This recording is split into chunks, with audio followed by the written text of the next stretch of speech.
खट्टा खाने वाली चुड़ैल। रात को अचानक राधिका मौसी को किचन से कुछ गिरने की आवाज आई।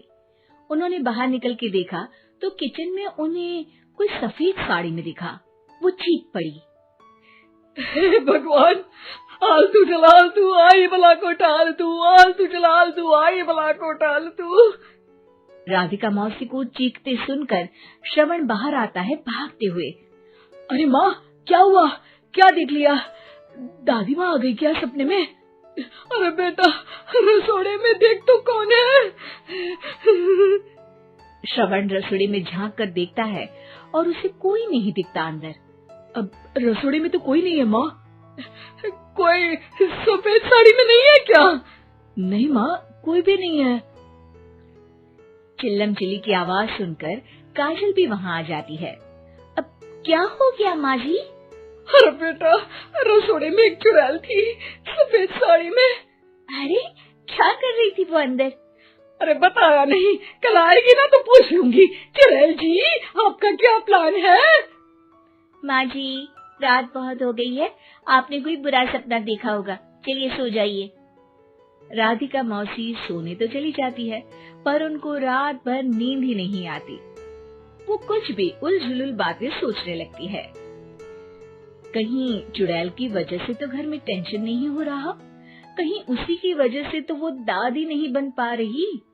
सुबह जब राधिका मौसी रसोड़े में छानबीन करती है तो पाती है कि नींबू का अचार गायब है। चुड़ैल नींबू का अचार ले गई, मुझे तो ठीक नहीं लग रहा कुछ। चुड़ैल को भी पता है कि जिंदगी का असली मजा तो खट्टे में ही है। राधिका मौसी झट से श्रवण को फोन कर देती है। बेटा, मुझे समस्या समझ में आ गई है, हमें एक तांत्रिक की जरूरत है। अरे क्या बोल रही हो माँ, तांत्रिक की क्या जरूरत है? आप पूजा पाठ तो कर ही रही हो ना। आलतू जलालतू मंत्र सारे फालतू जैसे कुछ मंत्र पढ़ो, चली जाएगी अपने आप चुड़ैल। अरे नहीं बेटा, कभी चुड़ैल को कम नहीं समझते।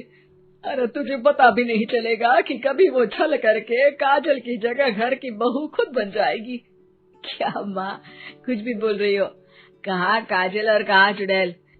वैसे एक बात बताओ, काजल को अगर गाने के लिए बोल देना तो चुड़ैल काजल की आवाज सुनकर घर तो क्या, धरती लोग छोड़कर चली जाएगी। तुम ना पढ़े लिखे बच्चे हर चीज को मजाक समझते हो। तुम रहने दो, मैं खुद ही तांत्रिक को बुला लेती हूँ। अच्छा सुन, शाम को इमली लेके आना।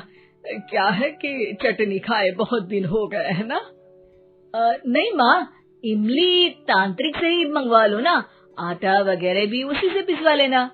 देखो मुझे काम करना है। श्रवण रात को कई तरह की सब्जियों के साथ माँ के कहने पे चटनी के लिए इमली भी ले आया था, लेकिन राधिका मौसी के दिमाग में अलग ही फिल्म चल रही थी। उन्हें अब सिर्फ शक ही नहीं यकीन होने लगा था कि शायद चुड़ैल ने श्रवण पर अपना जाल बिछा दिया था, जिस वजह से श्रवण उनकी बात ही नहीं मान रहा था। पर कोई नहीं, आने वाली रात में राधिका मौसी खुद तैयार हो गई चुड़ैल को पकड़ने के लिए। रुद्राक्ष की माला, तुलसी का पत्ता, हनुमान चालीसा सब हाथ के पास ही था, बस चुड़ैल का इंतजार था। और जैसा राधिका मौसी ने सोचा था वैसा ही हुआ। वो चुड़ैल उस रात भी आई, पर वो राधिका मौसी से तेज निकली और राधिका मौसी के उससे पकड़ने के पहले ही वो भाग खड़ी हुई। जरूर बहू पे साया है उस चुड़ैल का, तभी तो श्रवण के कमरे में गई है। और अगली सुबह राधिका मौसी पिछली रात हुए हमले में किन चीजों का नुकसान हुआ उसका हिसाब लगा रही थी। उनके खेमे से एक आम के अचार की शीशी भी गायब हो चुकी थी और वो इमली भी जो कल श्रवण लेकर आया था। राधिका मौसी इस बारे में सोच ही रही थी कि श्रवण जल्दी से रसोड़े में आकर दवाइयों की पोटली ढूंढने लगता है। अरे बेटा, क्या हो गया? अब माँ, वो काजल की तबीयत खराब है, बहुत घबराहट हो रही है उसे। हे भगवान, मैंने पहले ही कहा था कि तांत्रिक को बुला लेते हैं, पर नहीं। अब देखो, उस चुड़ैल ने काजल को अपने वश में करना शुरू भी कर दिया है। हालांकि श्रवण भूतों में विश्वास नहीं करता था, पर अब वो भी डर जाता है और राजी हो जाता है एक तांत्रिक को बुलाने के लिए। कुछ ही घंटों में तांत्रिक आ जाते हैं और राधिका मौसी तांत्रिक जी को सब बता देती हैं।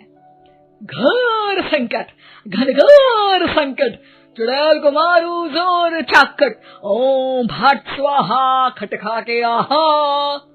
अरे ये क्या मंत्र है? मेरे खुद के ओरिजिनल मंत्र है, कल रात को ही लिखे हैं, अच्छे लगे तो दाद चाहूंगा। एक और मंत्र सुनो, अर्ज किया है आब्राकडाब्रा, दिल्ली बम्बई आगरा, चंदा मामा सोवरले सुरन मामू जारा। ये मंत्र है? अरे कोई 40 वालीसा पढ़ो ना। वक्त कम है, 40 नहीं पड़ेंगे, 20-25 में काम चलाना पड़ेगा। अलग निरंजन जाके लंदन, मुफ्त का मंजान घिस मेरे नंदन। अरे जल्दी करो तांत्रिक जी, जल्दी करो।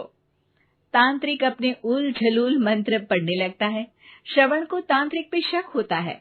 वो अपने एक डॉक्टर दोस्त को कॉल कर देता है ताकि कोई अनहोनी हो तो इमरजेंसी में चीजें मैनेज हो जाए। तांत्रिक धुनी रमाता है, जिसकी वजह से कमरे में काफी धुआं हो जाता है और जिसकी वजह से बहू की घबराहट बढ़ जाती है। अब भागेगी चुड़ैल। हाँ। बहू खांसते हुए धुएं से बचने के लिए बाहर चली जाती है। अरे भाग रही है, भाग रही है। पीछे पीछे श्रवण भी जाता है। बहू एक सोफे पर बैठ जाती है। तभी डॉक्टर दोस्त आ जाते हैं और श्रवण को पानी लाने के लिए कहते हैं। थोड़े चेकअप के बाद डॉक्टर कहते हैं, मेरे हिसाब से जाप का काम पूरा हो गया है। क्या मतलब? अरे कुछ भी नहीं माँ, कोई चुड़ैल नहीं है, खुशखबरी है, अब दादी बनने वाली है।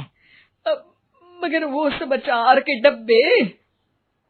श्रवण दोनों अचार के डब्बे अपनी माँ को दिखाता है, जो कि उनके बिस्तर के नीचे छुपे हुए थे। आपने सही बोला था माँ, वो चुड़ैल काजल ही थी जो खट्टा खा रही थी। हमें कल ही पता चला, पर हमने आपको ये तांत्रिक वाला काम करने दिया ताकि आपको भरोसा हो जाए कि भूत वगैरह कुछ होता ही नहीं। अच्छा अच्छा, ये तो बड़ी खुशी की बात है, पर बेटा मुझे एक झाड़ू तो ला दे। क्यों माँ? ये तांत्रिक का भूत उतारती हूँ मैं। अब तांत्रिक राधा मौसी के डर से घर से भाग निकलता है और राधा मौसी उसके पीछे भागती है। अरे संकट ये घनघोर है, तांत्रिक मुआ चोर है।